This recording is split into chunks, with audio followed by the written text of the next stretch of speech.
To Rights and Security, a program that looks at the national security policies and their effect on human rights. Today we're looking at the case of Bashir Makhtal, a Canadian citizen who's been in prison in Ethiopia for 3.5 years now. I'm joined by Bashir's cousin, Saeed Makhtal, and also Gar Party, a former officer with the Foreign Service of Canada. And I'll start with you, Saeed. If you could just tell us briefly how your cousin came to be in prison in Ethiopia. Bashir was actually a businessman, and he was actually doing a business between the Middle East countries and then some part of the East African countries. Late 2006, Bashir ended up traveling to Kenya, where he had his business, and then he decided to go to Somalia, because at the time Somalia started becoming stabilized, and he thought there was opportunity that he could sell his product over there, which actually went well. He went to Somalia and he successfully, did his business. And as he was finishing his business, we actually got a memo from the Foreign Affairs that Ethiopian, any Canadian citizen in that country has to leave because Ethiopia is about to invade in Somalia. So my cousin tried to arrange a flight. He couldn't get any flights, so he left the country by car toward Kenya. So as he was crossing the border legally with a lot of people, Bashir's been stopped by the Kenyan authority and accusing him that because the fact he was carrying some money, that he was supporting the Islamic movement in Somalia. They called Islamic court, right? That's where the case started. It had nothing to do with Ethiopia at the time. It was like, because he had the money, he was supporting the Islamic. Then he's been transferred from a small town called Garissa and then to Nairobi. So that's when I find out that my cousin's been arrested in Kenya. So we arranged the lawyer in Kenya, human rights lawyers, and we were about to get it, court for him, the January 21st. Somehow then the Ethiopian government managed to steal him out of the prison by force and put him in an airplane with a lot of other nationality toward Ethiopia. Even though the Ethiopian government, at the beginning claiming that because Bashir's being transferred to Somalia and then from Somalia to Ethiopia. But if we look back then, who was controlling Somalia? That was the Ethiopian army. So that means from the day one, he's been actually put in the hand of Ethiopia. That's why he ended up in the Ethiopian authority. But Bashir never traveled to Ethiopia.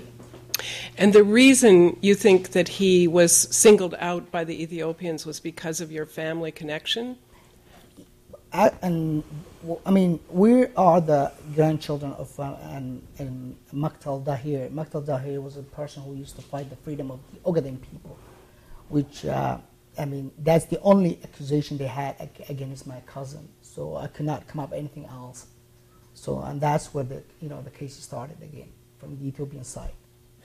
And what happened when you obviously sought some help from the Canadian government? What happened when you went to them to ask about your cousin's state?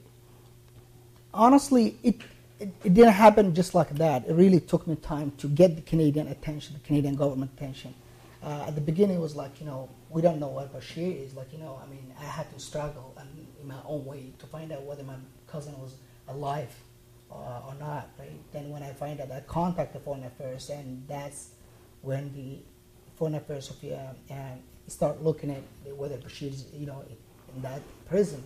And from there, I started getting, information from the Canadian officials that back and forth they were not getting a legal access, they were not getting an access to see Bashir. And there was a lot of difficulties. It took me about 18 months to get the first Canadian government officials to travel to Ethiopia to raise the case. Now, how unusual, Gar, is that in terms of what procedures are usually followed when these things happen? Not unusual at all, and particularly when there is I should say, conflict of nationalities or conflict of citizenship, and when you add in how paranoid the Ethiopians are with respect to the Ogaden. I was living in Kenya when the first Ogaden War took place in the late 70s. And at that point, of course, there was some expectation. Somalia essentially invaded Ogaden, which was then part of Ethiopia, with the expectation that they could defeat the Ethiopians and Ogaden could become part of Somalia or even an independent country for that matter. We should point out maybe that it's only been a part of Ethiopia itself since 1960. 1960 or so, one of yes. the big colonial divides. Absolutely, and it was one of the messier colonial divides that took place. There were 4 European powers involved in one way or another, plus Ethiopia, which was never colonized, of course. But coming back to Bashir, and I think the Ethiopians, ever since that first war in 1977, and even previous to that, the Ethiopians have been just, you mentioned the word Ogaden, and they just, neuralgic reaction to all of this. And the fact that your family connection that you talk about here, that would just add it to it. And I would have no doubt whatsoever that in the minds of Ethiopians, the conclusion that you have reached with respect to that your grandfather perhaps being at the center of all of this is about as an accurate an assessment as one can find. Right. But can you explain to us what the responsibility of the Canadian government is to a citizen who's put in this kind of situation? Yeah. The Canadian government's responsibility is very straightforward. You do whatever you can to assist a Canadian in difficulty in a foreign country. But the problem that you always run into is the fact that the international law in this area is very weak. That's Canadian government policy, Canadian government, and it is policy, by the way. The Supreme Court just recently said that the government of Canada has no obligation to provide consular service. This is it's important to bear that in mind. And this government has made a number of changes in previous policies with respect to all of this.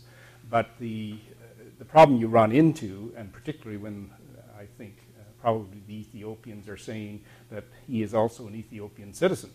And so, it's one of the arguments that they use here, even though he may not be, but given his history, one can make a prima facie case that may, some people look at this and say maybe that is the case.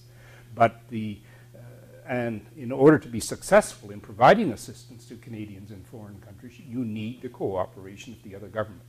We have no power to go into Ethiopia and demand that certain things be done. You go in and you try to get them to live up to what, and Ethiopia has obligations under international law itself to be doing certain things, and particularly international human rights law. And quite clearly in this case, they have not been living up to its own obligations under international law. Could we talk a bit about that? How have they violated international law in relation to your cousin's case? And to start about the international law, first of all, Bashir, did not ever had any fair trial, and they actually come up and when we hired a lawyer for him to fight for Bashir, we actually noticed that that even the lawyer did not have the freedom of fighting for Bashir. Did not have the all the rights to say what Bashir is saying. A lot of times I have been informed by the family that Bashir did not even have the chance to say something. It's this is the way it is, and you go with it, right? So and some of the documents that I have received that they provided at the court, and based on those documents, they actually made the decision that against my cousin a life sentence. And that document, when I have received, I was shocked. In the document, it says that they arrested my cousin in southern Somalia, where he was actually leader of army, so he was fighting. The whole world knows that my cousin is not being arrested. And that document, no one talks about it. I showed every government, I said, how can we trust a government that is actually using a fabricated document? So international law has been actually, from the day one, it's been broken by the Ethiopian government. So it's quite clear. And he always says, to a family, he says that I will never ever have or get any fair trial as long as I'm in their hand. Do you know whether or not he's been tortured, or do you know what kind of circumstances he's staying under at the moment? I have been informed a lot of times by the counselors that visit Bashir that he's not. He looks fine, but the other side, I'm always receiving information from Bashir himself saying why can't I not meet the Canadian officials privately. So Bashir never had that chance. So why is he keep requesting that? So probably Bashir wants to tell them something that he's not actually allowed to, say. So that means I can't answer that, whether he's been tortured or not. But what the Foreign Affairs and consular people tell me is that he's not. And that he's in good health at the moment. That's what the Foreign Affairs is telling me, that he's in good health. But lately, he's not doing well in terms of the health. If you talk about it, he's actually getting ammonia. He's not getting proper medication for there. And that's another way of, the Ethiopian prisons uses, even if they don't torture you, the condition of the prison is so bad that slowly he might die there. So this is what I'm asking my government to, please help him as soon as possible. The longer we wait, the weaker he become, as long as he's in Ethiopian prison. Well, it does seem on the face of it in this case that the government, at least recently, has taken a number of steps to try to do what it can. I know the Minister of Transport has intervened personally, and other people have intervened. Are they doing enough? No, I think there are other steps that can be taken here. I think they were quite late in coming to the steps that they are taking. The easiest way to resolve some of these cases is before you end up with a prison sentence, which is what has happened here now. I think it's a life sentence I think he has. And coming back to the issue of torture, you may not have specific evidence that that's happened to you, but when you're looking at people who end up in jails in Ethiopia or any number of other countries around the world, you immediately make the assumption, based on good evidence from past performance, that torture is used. And torture is used, for the either to intimidate the individual, or because, as far as I can tell, there was no seeking of information here. That they were seeking, which is the other reason one would do it. But intimidation works, and when you use torture, to back it up, so you end up with that situation. The conditions under which a Canadian official going into a foreign prison, the international law is quite clear on this. It is local standards. So, Canadian officials going to Ethiopia, we want to meet with Bashir privately? No, we don't do it that way, the Ethiopian. So you don't have a choice. And so this happens all over the world. So I go back to the original standard, or the original statement. The standards that are available internationally to deal with these cases are basically non-existent. And so this is why consular work is more of an art form than a legal form. And so that's why it ends up this way. Yeah. So, but when you say something could have been done earlier, what do you think could have been done? Again, I'm reading secondary sources here of information that's been in the press here, but in effect, when you get in a war situation like that, and and people are forced out, and not forced out in this case, were asked to leave those parts of Somalia because of an imminent invasion by the Ethiopian armed forces, and you start knowing that given the size of the Canadian Somali community, that there's going to be Canadians coming across that border. And so you go out of your way to be prepared to deal with and try to identify those Canadians right from day one and to try to provide them with assistance. And it's through that kind of mechanism, almost through preemption, that you then provide assistance. Okay, if Bashir came across the border, we should have been able to identify that fact, and the fact that he had connections in Kenya, quite good connections. Then the next step is to get him out of the region. You say, come on, there may be other trouble down the road here, and you put him on a plane and you get him out of there. That's the kind of things that you do. The longer you wait on these cases, nasty things are going to happen. It's almost inevitable in these situations. Yeah, it's interesting to note that there were other foreign nationals amongst that group, all Yes. of whom were brought home by their governments, Yeah. with the exception of Bashir. Yeah. And it's kind of echoes of the Omar Khadr case, where Yes, every foreign national but Omar Khadr got out of Guantanamo. Well, we tried to get Omar out of the jail in Afghanistan. I can talk to you about Omar because I was directly involved in it. We tried to keep him out of Guantanamo, and didn't work. because the Americans were not accepting the kind of representations on foreign nationals. They didn't consider them to be consular cases. But Omar at the end of the day is going to probably do more for Canadian law in this area than perhaps anybody else I can think of because of the court cases. And I think we've just had decision number 5 or 6 between the federal court and the Supreme Court on Omar, and except for the last Supreme Court decision, which I referred to earlier, where the Supreme Court said even though his Canadian rights under the Charter were violated as a result of what was going on in Guantanamo, but the actions of Canadian officials who went down to Guantanamo, the Supreme Court refused to say that the Canadian government had an obligation to do very specific things for him, i.e. get him back to Canada.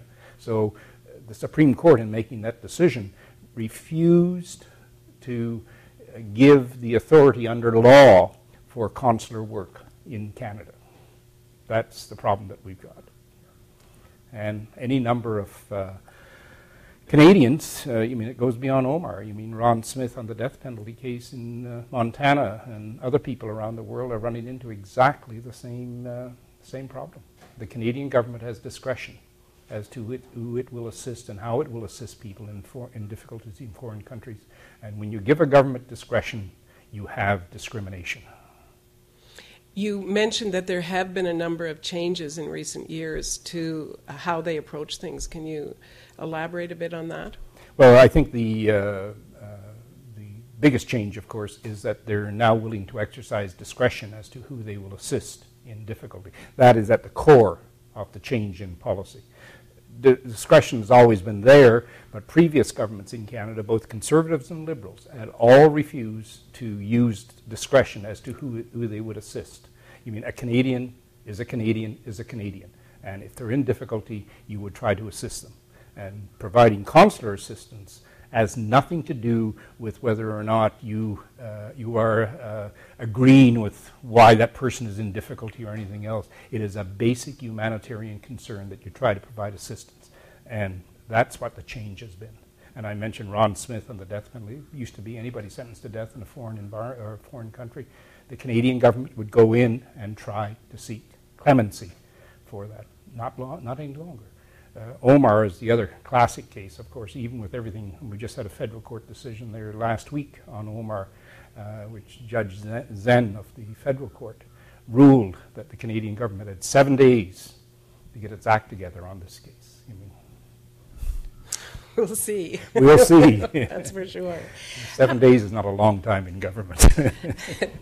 How much do you think the whole 9/11 and the whole push towards the war on terror is affecting your cousin's case in the sense of accusations that the Ogaden Liberation Movement is involved with Al-Qaeda and they're all mixed up together? How do you see that as part of what's happening here? It's actually quite clear. It's, I'm glad that you mentioned about the 9/11.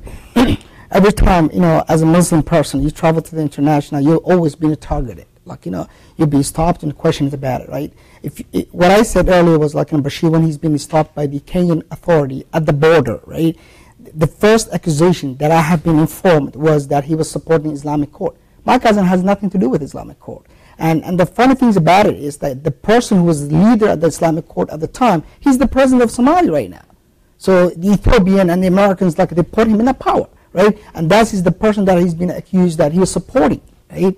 So, and the Canadian Service of Intelligence, when they come to my house early February 2007, I never invited them, unexpectedly they show my house. What were they looking? They're looking at information about that, whether my cousin is linked to any Islamic movement. Right? Then after 45 minutes of spending my house, his conclusion was oh yeah, we checked in Toronto, that we went to the mosque, everywhere, and that he wasn't extremely Muslim, right? So, and that everything is actually connected with the 9/11, right? So the Kenyan, and if you look this, the Kenyan government and the Ethiopian government, they're very allies with the Americans. And 9/11, who created it? Americans created it. So every Muslim person is targeted, regardless of what, right? Every time you travel international and your name comes Muhammad or Ahmed or anything, you'll be stopped.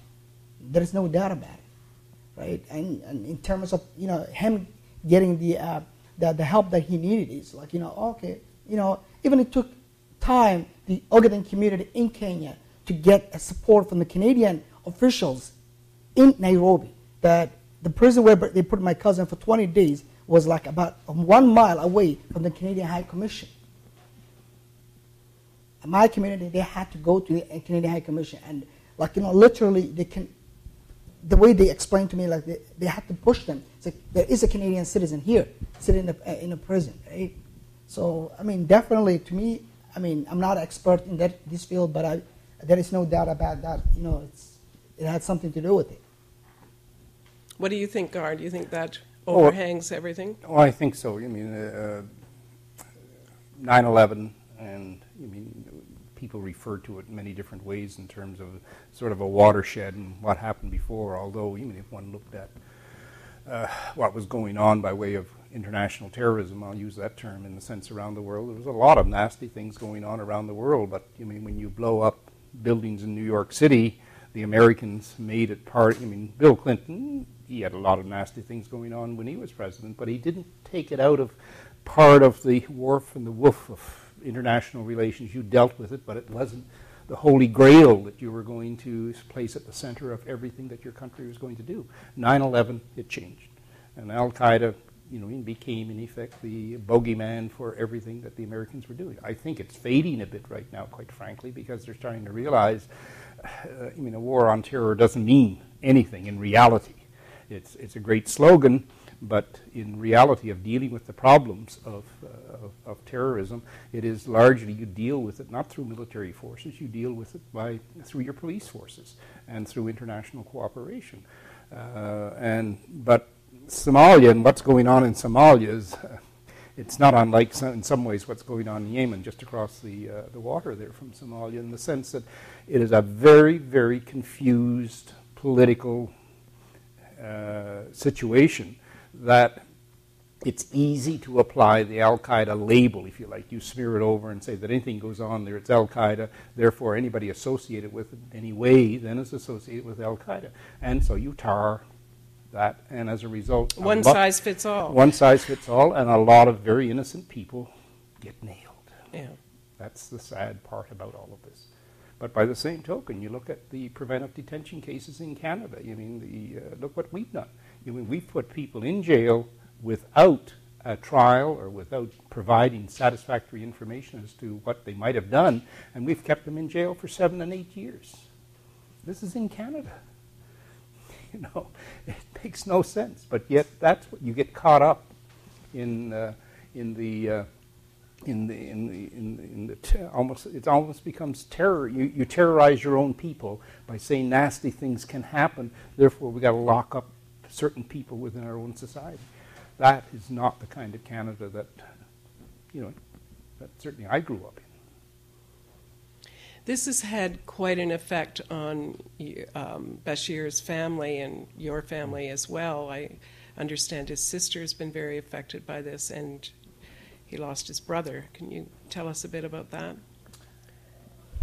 Right after they actually transferred Bashir from Kenya to Ethiopia, what happens? They actually kind of forced him to convince, to say that I'm a part of the ONLF, the Ogaden National Liberation Front, which he's not, and he probably said, I'm not. I'm telling you the truth. You guys have to understand, right?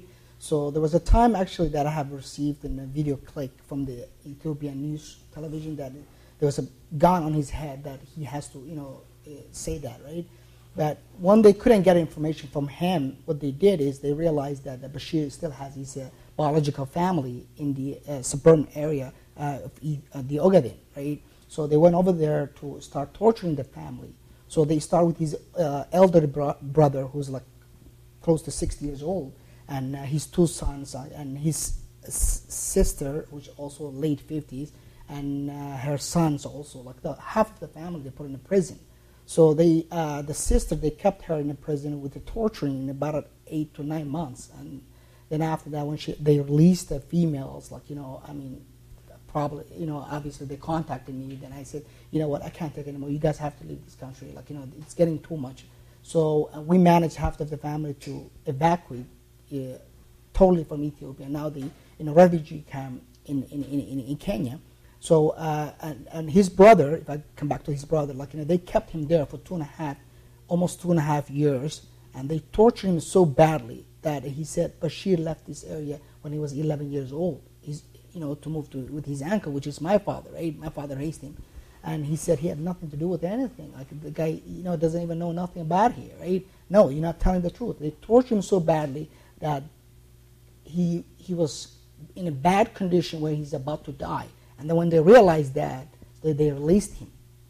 So when I got the call that Bashir's brother's been released, I rushed him to a hospital. It's like, in the capital city of Ethiopia, Addis Ababa, spending money, and I managed to get the Amnesty International, and I contact Alex Neef and Alex, and they contact the office over there. They managed to go to see my cousin, which is Bashir's older brother, and even the doctor who's seen it privately, he said it is true that he's been tortured. There is no spot in his body that is not being tortured. Oh. And unfortunately, we lost him. And what's happened with his sister now? I understand there are attempts to get her into Canada. We're trying, but it's not easy when you're dealing with the immigration government of Canada. I talked again to the Amnesty International. I said this is the condition I'm going through. I got half of the family there, and their situation needs to be expedited. I talked to them, and they said we'll do what we can. And they have been approved by the United Nations now that they're legitimate refugee people, right? But I'm still hoping the government of Canada will do something for them. But I haven't. As a matter of fact, I received a call as I was driving to Ottawa from Addis, and I have been told that nothing has changed their condition. They're still in the refugee camp. So would there be a relationship between foreign affairs and immigration in a case like this? Would there be? Yes, there should be, in the sense that when you get situations like this, and that would, where you get information that would suggest to you that there's a need for faster action. But you're right. Immigration is a very slow process. Even that's another separate subject altogether. But the Minister of Immigration, who has authority under law here, and if this lady has been declared a refugee by the UNHCR, the United Nations agency that's responsible for this, and then Canada has a quota of refugees that they bring in each year, and it's quite a good number, and so it should be fairly straightforward in that sense of getting this person moved. I think his wife came as how did she come to Canada? As a sponsored immigrant, I guess. No, actually not. And she came to Canada as a visitor. Oh, okay. Right, and she got a temporary visa for 90 days, and then after that, she just got a 2 years visa. Yeah. So under my under your sponsorship, right. Sort of thing. So there's mechanisms under law that these things can be expedited, and there's absolutely no reason in a case like this, which has had this profile, and God knows, given conditions, I don't think anybody in any government or even within the United Nations organizations expect that anything magic is going to happen in Somalia or the Ogaden or Ethiopia in the foreseeable future, and so resettlement out of the region, I think, is the policy, and quite a number of people have come out of the camps, I think, and have come to Canada, so the road is well trod in that respect. Well, recently the Prime Minister of Ethiopia was here, and I know that there were attempts made by, I'm sure yourself, and by Amnesty to have Prime Minister Harper intervene with the President, or with the Prime Ministers in Awe. Do you know whether or not any intervention was made? Quite frankly, not exactly, but what I saw from the TV was that Minister John Bird, who was dealing with the case, had seen the Prime Minister of Ethiopia because he's the one who welcomed at the airport when he arrived. So from that moment, I've been trying to call the minister's office to set up an appointment to talk to him about, if he raised the case or not. So, I don't know yet. That's something that I'm going to find out in the coming weeks. Because what would it take right now to get Bashir out of that prison? It's going to take a high-level intervention, essentially by the Prime Minister of Canada. I think everything has been tried. Mr. Beard is a very influential member of this government. I think one of the ministers of Foreign Affairs, I think, has been over there. I think, and they've all gone over at that certain level. But after a while, when you realize you're not getting the benefit of it. Now, the issues that are there right now, there's 2 or 3 of them that are hanging out there. One, he's been sentenced. There is his lawyer, I think, has said he's going to appeal that sentence, but we all know that, this is blowing in the wind. The other issue is somebody has suggested we have what are known as prisoner transfer treaties, and that would be, a mechanism that it allows the Ethiopian government to do a transfer to Canada under those treaties, and he comes to Canada. The issue that you get into here is that his sentence in Ethiopia is not transferred with him. The Ethiopian sentence, is converted into a Canadian sentence for the same crime. Now, I think it may be difficult for you to find what the crime is under the Canadian Criminal Code here for it, but it may allow a mechanism in which Ethiopia can say, okay, we've got our pound of flesh here, let's transfer him to Canada and let the Canadian government take care of it. But all of these are kind of hazy, kind of smoky. The best one is to try to get the Prime Minister to making a direct request to his equivalent official in the Ethiopian government, asking that this man be allowed to return to Canada. That would be I would think, the best way. And you'd need to send over an emissary with that letter. That's a mechanism that we've used before in any number of cases. And that has some validity, and it certainly has had some, and it's worked in other cases. An emissary, presumably a high-ranking emissary. Somebody that knows the region and can go in and sit down and talk to the Prime Minister and say and put together the value of the Canadian relationship for the Ethiopians, and because I think we're still doing a fair bit of aid work into Ethiopia, and and there's other issues that are going on. The war that Ethiopia is ongoing with Eritrea. There's a whole bunch of stuff that is going on, even water issues as far as Egypt was concerned, because the Nile starts up there somewhere. And so all of these things you try to go in and try to benefit, because Ethiopia is, at the moment, I don't think is gaining anything from its current policy. And you go in there and you try to convince them. And so you need somebody that's quite lucid and knows the region and can use the right words here, but backed up by the authority of the Canadian Prime Minister. And how likely do you think it is that that will happen? Mr. Harper has not been enthusiastic about this aspect of government policy by any means, and I think we all assume that the decisions that are made in this area are not made by ministers themselves. They come from the Prime Minister and from the people in his office, and certainly I think one can argue that quite accurately that the changes in policy that have occurred in the last 4 years have largely as a result of Mr. Harper's own view on these kinds of things. But Mr. Harper is sensitive to how Canadians feel about things. And this is a case where the value of Canadians speaking up might make a difference.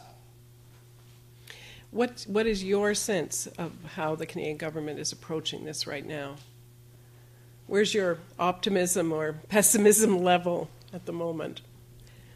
I mean, quite frankly, I've been optimistic about the case, since I got the connection with the Minister John Bird, somewhere in August of 2008. But, seeing the minister, who actually I have been told a lot of times that he's the right hand of the Prime Minister.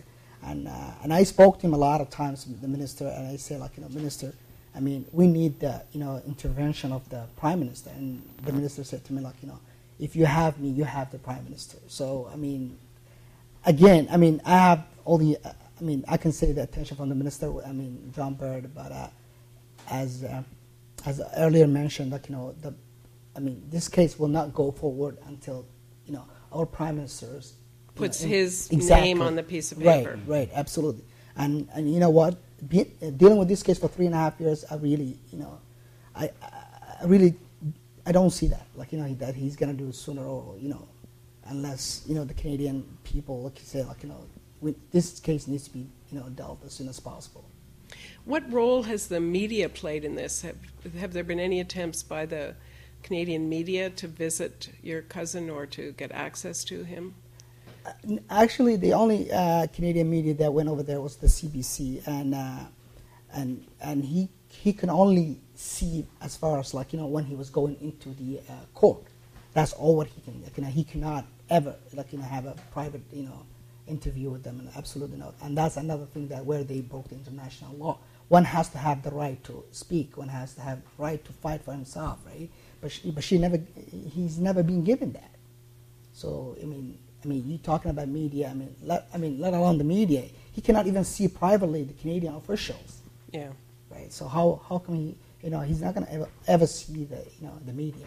But are you yourself satisfied with the media's coverage of the event? Do you think they have been fair in their coverage, or they have been fair in coverage, but a lot needs to be done.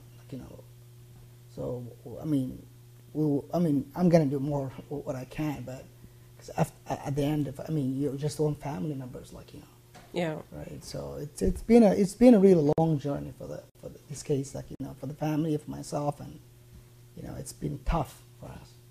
It must be. I was thinking that, talking to you, that you have gone public in a way that must somehow, it must take its toll on you. I wonder if you could tell us what the personal cost to yourself has been. Personal cost for this case has been a lot. You could say even medically, you could say even financially, you can even say so many things he went through myself. I'm a father of 3 small kids. I work full-time 12-hour shift, right? My days off is the day that I come here, the days I travel back and forth to Ottawa, the days I go to the lawyer. It's been a tough. It's been a tough for my children. It's been a tough for my wife. It's been a tough for everyone, And since I started the case, I can see myself, aging fast. And I'm telling you the truth. It's some days. I don't even know what life do I have. At the end, I'm struggling. Putting my time on the internet, talking on the phones, trying to get any help that I can get. My cousin back to Canada. Are there days when you just want to give up? Oh, absolutely, absolutely. Sometimes I call the phone at first people. There's a person that I deal with it. Sometimes I tell her, I don't even know anymore. I don't even know. So many times they come up that I just want to give up. But how are you going to give up? Your own cousin who you grew up in the same house, which is my older brother, is in the same house, right? So in prison. So I can't. There is no way that I can give up, right? So you just cry by yourself on the corner, and then clean the tears and come back. Come back at it again. Exactly. That's all what you can do. Even my children who never seen their ankle, they all know. My daughter, she's 5.5 years. She knows her cousin is, her ankle is in prison, and she keep asking me every day, when is he coming back home, Baba? And now the fact that she saw his wife here in Canada, every time she asks me, she said, Auntie, when is he coming? It's hard for a child how to are we gonna understand. ask her, right? Yeah. So, Baba, it depends on the Prime Minister of Canada. And it's tough. It's been tough, really. Yeah. Well, I'd just like to take a moment to remind viewers who are watching that you can, if you have questions for either Gar Party or for Saeed Makhtal, please, you can ask your questions through the chat box, and I'll be happy to put them to these 2 gentlemen. Perhaps you could tell us a little bit about your cousin/brother, what he's actually like as a person. Bashir is a really, he's a very nice person. He's a person who always there for people. One of the things that I want to thank to the Somali and the Ogaden community in Toronto, everywhere in Canada, is because it's what he earned. When he used to live in Toronto, Bashir was helping everyone, regardless who they are, and spending his time, for taking them to immigration, taking them to do everything they need. Bashir is someone that you can always count on. This is one of the things that, not only that he's my cousin, not only that, I call him he's my brother, but someone that I know if that happened to me, he would stand up for me. Bashir would not sleep until I, get back to Canada. I know that kind of person.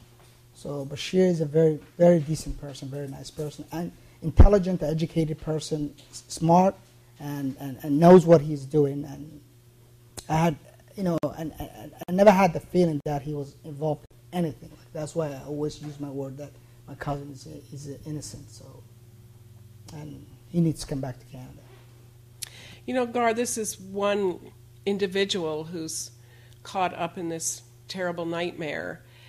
But, and you know, we talk about in Ethiopia the lack of really due process, and to some extent that lack here in Canada. But do you see any movement in the international community to actually improve some of these legal nightmares in different countries? Do you see any hope that we're moving towards a more civil rights-based court systems around the world? None whatsoever. Oh dear. No, it's in some ways I think things in the last decade has become worse. And I think going back to one of your earlier comments about 9/11, I think that's been one of the elements. I think governments felt that in some ways their legitimacy was being questioned in ways where the questions about whether they could provide security for their own people, and when governments are under fire like that, their tendency is to reduce, in effect, the civil sphere, if you like, is what goes on in their country.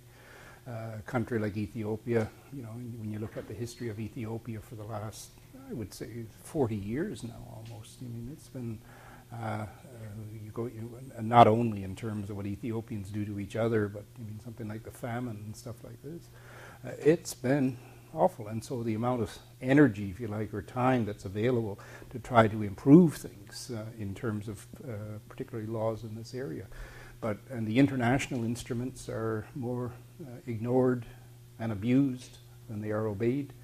To a large extent, the international instruments in this area are largely hortatory in terms of their effect. They are not mandatory in the sense it's left to the goodwill of governments to give them effect, and governments, when they're under fire, just ignore this sort of thing. One can argue that the security certificates in Canada, which provides for a signature of a minister or two ministers now to lock people up. You know, in Canada, do we need to do this? Of course we don't.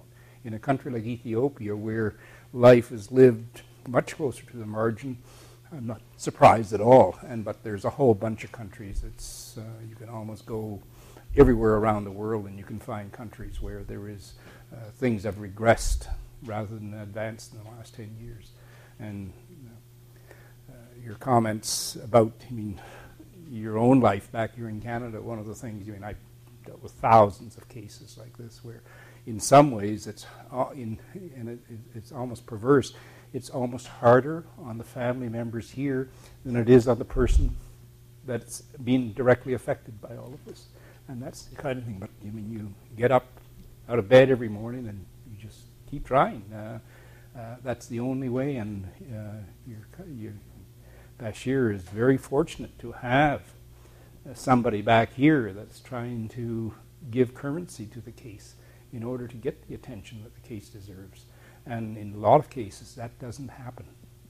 I mean, that there isn't a proponent back here that's willing to stand up and take the time and provide the energy to keep this going.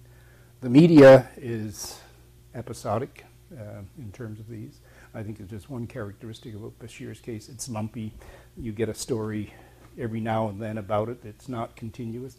If you look at the case of Mr. Arar, if we're allowed to do this, and look at the density of media attention on that case, and it made a difference.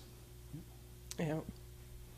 But something has to click to make that Something happen. has to click, and you know, it's a long ways away, and but the starting point for Canadian media attention is that advocate here on the ground, doing the work, and it's hard work, and the support that that person gets from others in the community to keep them going. That's what makes the difference. I guess what I worry about is a kind of feeling on the part of people in the atmosphere we live in now of sort of, oh, well, where there's smoke, there must be fire. If his grandfather was involved, he probably was involved, and, well, better to be safe than sorry, so let's not go too far in this. Do you think that's part of people's thinking, maybe? No, it is. It's out there as an element, but it's something that you have to overcome, and it doesn't take a lot of people to do it. You mean to provide Canadians with at least a question mark. That's all you're trying to do here. Were things done right with respect to this man? As the Canadian government accurate enough? You don't have to have definitive answers on those questions. In fact, you want support in Canada that at least there is a sense among Canadians that maybe something more can be done. Omar is the toughest case. Omar Khadr is the toughest case that I've seen because, in effect, Canadians have, and there have been polling done, and they're quite prepared to label Omar with all the sins of the father, his father Ahmed, and that is used by the government. I think in terms of support for the views that it's taken, it doesn't have to do anything more than what it's done, and it's been very little that it's done. But I think in this case, the case is much more ambiguous in that sense. And I think the media certainly has a role to play here. What do you, both of you, think are the consequences for us as a society to let these things happen and to not take action? It's actually, to my actually understanding, it's taken us in the wrong path. As a society, we need to get up and do something about it. If we see cases like this, in the media, we need to ask the questions as mentioned earlier. Why did it happen? And is he or she is innocent? If that person's innocent, what can we do? As a Canadian, everyone is entitled to write a letter to their MPs and to contact to do something about it. But the way now it goes, it's okay. For example, if I talk about my cousin's case, the question that you mentioned earlier about the Canadian society, I faced a lot difficult. Even my work, the environment, everyone is standing to me, oh yeah, you guys are coming here, and getting a citizen and going back to Africa and doing this and that, right? So they don't even know them.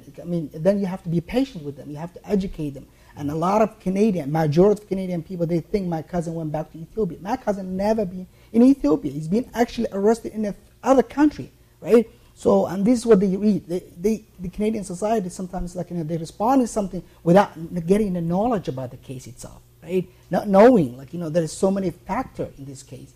In Bashir's case, he never been in Ethiopia, and the comment you get is oh, okay, if he's Ethiopian, so they have right to do anything with him. My cousin never received any Ethiopian citizen. By the way, there is a law in Ethiopia. Once you become a citizen of other country, automatically you lose the Ethiopian citizen. And my Canadian government was telling me at the beginning of the case, oh, you know what, there's nothing we can do about it. We have to be patient because Bashir is an Ethiopian citizen. I said, where did he get the Ethiopian citizen? Bashir never received the Ethiopian citizen. And by the way, if he is the Ethiopian citizen, because you're telling me that he was born in Ethiopia, right? There is a law in Ethiopia that says automatically you lose your citizen of Ethiopia if you become a citizen of other countries. So, the Canadian society need to be actually careful about this kind of cases, and they need to start doing something for their own right. Because what happened to Bashir could happen to any one of us. I'll say. Yeah, I just picking up on it. I wasn't born a Canadian either. So I was part of the largest naturalization of Canadians for citizenship here in 1949 when Newfoundland became part of Canada. So I come at all of these issues slightly different than I think Canadians who were born here. I think the kind of society that we have given ourselves over the last half century or more is a good one. And I think the natural inclination of most Canadians is to be doubtful of government, which I think is an honorable civic trait, quite frankly, and then to see what you can do for people who are in difficulty, whether it's within our country or external to our country. We have never lived up to our ambitions in this area, but I think it's an area that we should be living up and doing a lot more in, because it's relatively easy to do. In terms of providing assistance to Canadians in difficulty in foreign land. It's not a large number of people we're talking about here. Apart from you get some major calamity in one part of the world or another, but for the individuals that, like Bashir, that he's ended up, we're talking less than 2,000 people a year that run into this kind of, I'm talking about ending up in foreign prisons here, essentially. And it's a relatively small area where the government can be doing a heck of a lot more here to be to be helpful here. And you can't solve them. You murder somebody in the United Kingdom, well, you're going to face the consequences of UK law, and I think everybody agrees. But when you get into this very murky area of antecedents and terrorism, and you get labeled with those kinds of brushes, then I think that these are characteristics that should immediately prompt high-level action by the Government of Canada. I wonder if you have any kind of advice or observations on the role that civil society plays, organizations like Amnesty or the civil liberties unions both in Canada and nascent civil society groups in Africa that are trying to make changes in their own country. They work very hard, but are they taking the right approach? Is there something they could be doing that is not happening? I don't think there is any right approach, particularly, and you're right to emphasize the fact that these changes have got to occur in the countries concerned. Outsiders have a role to play, but a very small role to play. You are largely supportive of people indigenous to the country in terms of what they want to do and how they want to do it. Those are the people that will have to make the changes, not outsiders. And so in that sense, and in the same way, we don't look with any degree of favor in terms of when outsiders looking on Canada and say nasty things about us. In terms of the quality of your justice system, of course, is absolutely essential in all of this. But when you look at an organization like AIDWC, the Association in Defense of the Wrongfully Convicted, and you look at the string of cases in Canada, where the judgments of courts have been overturned, wrongful convictions, and people who have spent 20-odd years in jail. Only 50 years ago, we sentenced a 14-year-old boy to be hanged in this country, in the province of Ontario. So in terms of change... You know what? He lived in my town in Cardinal, Ontario. Did he? I went to school with that boy. But when you look at it and you put it in those terms, in order to get the changes that you're talking about, and it's got to come from within. It's not going to... And international standards are of some value here because they hang out there, in terms of as guideposts for all of us. But the real change has got to come from within the country. And someone like... James Lockyer, who has been the heart and soul of AIDWC, this organization.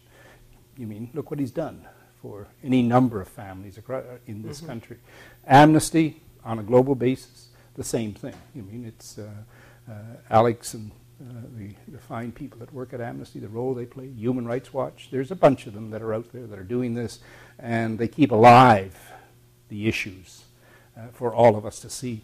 And not only is it important for what it does internationally, but it reflects back into Canada and starts providing us with examples of standards that we should be using in our daily lives as well. Do you see any signs of a healthy or even viable civil society movement in Ethiopia? Are you getting any assistance from a civil liberties group in Ethiopia? No, absolutely not. Absolutely not. So even though they may have the names there, but that nothing's coming out. Nothing actually. Right? Even Amnesty International, when I mentioned earlier that I contacted them about my other cousin when he was ill in the hospital. They went over there, but they could do limited things. And they have to be careful with what they say about it. They told me straightforward, it could damage more to your family. Yeah. So what kind of civil liberty do you have there then? Absolutely not. Well, you have our deepest admiration for the dedication you have to your cousin, and we wish you all the very best with his case and hope that something breaks soon. And thank you very much for coming to talk to us today, and thank you, Gar. Thank you. And that's it for this issue of Rights and Security. Thank you very much.